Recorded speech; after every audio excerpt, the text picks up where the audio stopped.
아침 하나님과 함께 누리는 하늘의 양식 오늘 만나. 내가 또 알아본즉 레위 사람들이 받을 몫을 주지 아니하였으므로 그 직무를 행하는 레위 사람들과 노래하는 자들이 각각 자기 밭으로 도망하였기로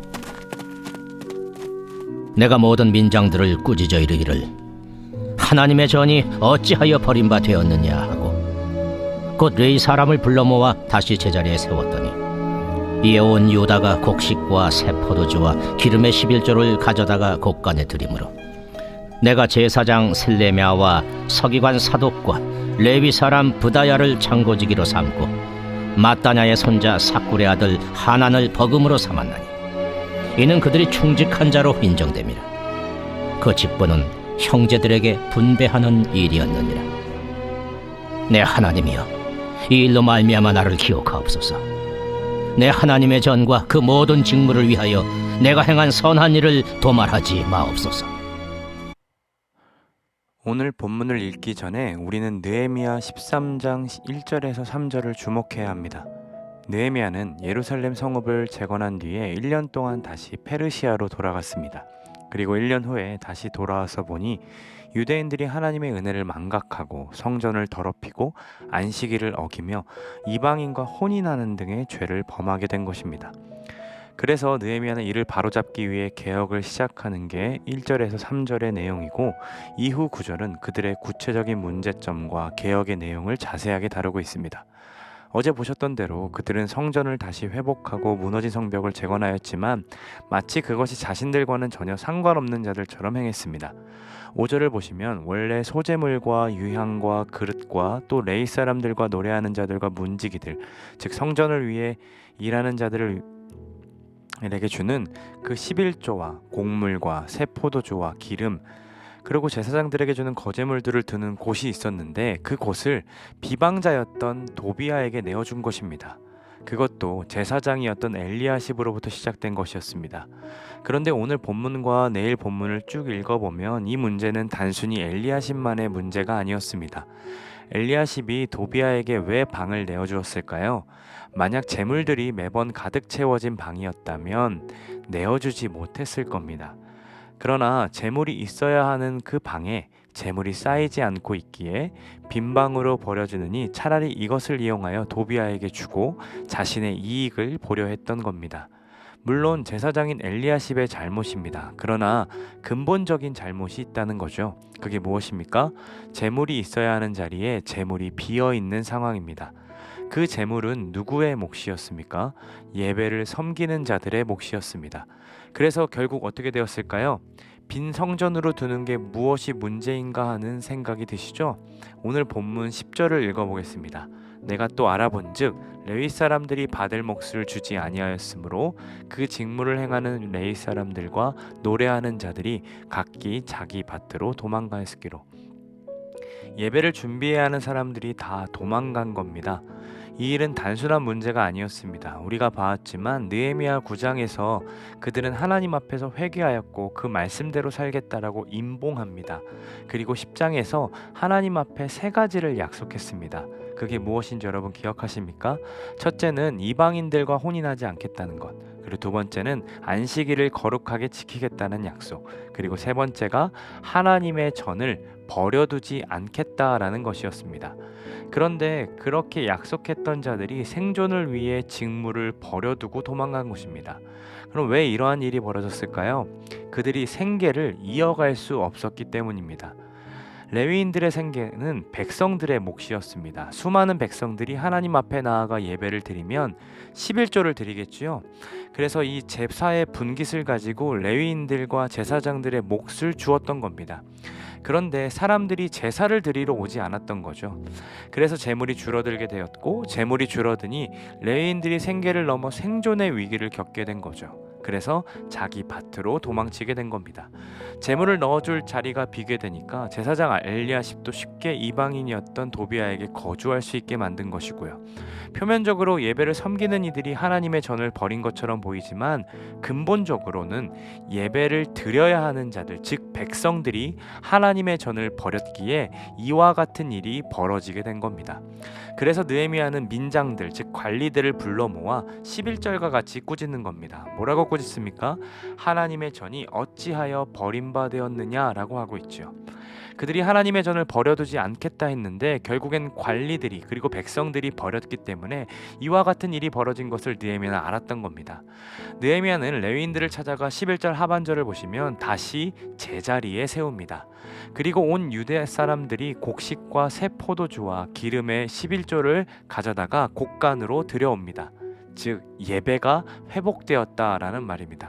그리고 사람들에게 충직한 사람이라 인정받는 자들을 창고지기로 세우고 어느 누구도 적게 받는 이 없고 올바르게 분배하는 직무를 줍니다. 그리고 느헤미야 무엇합니까? 내가 행한 선한 일을 도말하지 마옵소서라고 하나님께 예수님과 같이 보전시켜 달라고 기도하고 있는 거지요. 예배하는 자들이 사라지게 되면 결국 그 자리를 섬기는 이들이 사명을 포기하게 되고 또 사명을 포기하고 자기 살 길을 찾아 밭으로 도망가게 되면 그 자리는 이방인이 채우는 이러한 일은 몇백 년 전에 이스라엘에서만 일어난 일이 아닙니다. 이 역사는 반복되고 있습니다. 코로나가 터지기 전 많은 교회들이 빚을 내어 땅을 사고 교회 건축을 했습니다. 무리한 건축은 결국 성도들을 떠나게 만들었고 성도들이 줄어드니 빚을 감당할 수 없는 교회는 결국 그 건물을 하나님의 교회와 같은 이단들에게 넘겨주는 일들 우리 주변에서 많이 보지 않았습니까? 코로나로 인해 대부분의 교회들은 적게는 20%, 많게는 40%가량의 성도님의 숫자가 줄어들었습니다. 현장에 나와서 예배하는 숫자만 이야기하는 것이 아니라 온라인으로 예배하는 숫자까지 포함해서입니다.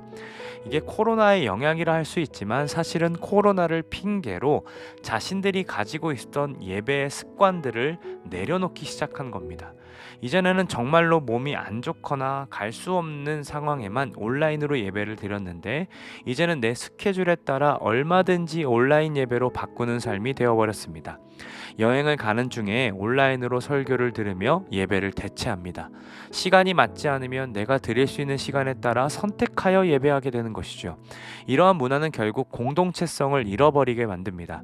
함께 모여야 하는 이유, 함께 예배해야 하는 이유를 잃어버리게 된 것이죠. 내가 선택하고 내가 편한 시간에 따라 예배를 결정하고 드리는 것이기에 무엇보다 나 중심으로 예배하게 되는 겁니다. 예배의 중심에 하나님이 계셔야 하는데 도비와 같은 우상이 자리 잡게 되는 겁니다. 그런데 이러한 일이 성도 개인에게만의 문제가 아니라 교회를 섬기는 이들에게 큰 타격이 생겼습니다.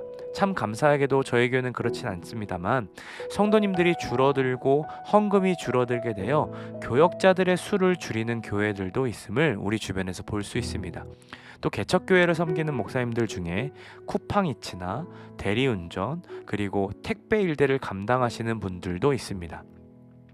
말씀과 기도의 직무를 감당하기 위해 세워진 목회자들이 왜 이렇게 아르바이트를 뛰어야 할까요? 바로 예배하는 이들이 사라져 가기 때문입니다. 우리에게도 오늘 본문처럼 개혁이 필요합니다. 너무 당연하게도 예배를 언제든지 생략할 수 있다는 생각이 든다면 이것이 나의 문제만이 아니라 함께 세워져 가는 공동체를 무너뜨리는 일이 될 수 있음을 우리는 경계하고 더욱이 예배의 자리를 사모해야 할 것입니다. 더 나아가 우리의 개혁의 방향성은 함께 세워가는 공동체에 있어야 합니다. 단순히 나의 개인적인 경건을 위해 예배하는 것을 넘어서서 내가 예배하는 것이 곧 예배하는 이들을 살리는 일임을 기억해야 한다라는 겁니다. 예배자가 사라지니 레위인들이 자기 밭으로 도망쳤던 오늘의 본문을 기억하셨으면 좋겠습니다. 우리가 예배하지 않을 때, 우리가 성전을 버려둘 때에 예배하는 이들도 자기 살 길을 위해 찾기 위해 뛰어들어야 하고, 그렇게 될 때 하나님의 아름다운 성전이 이방신을 섬기는 자들에게 넘어간다는 것을 우리는 기억해야 할 것입니다.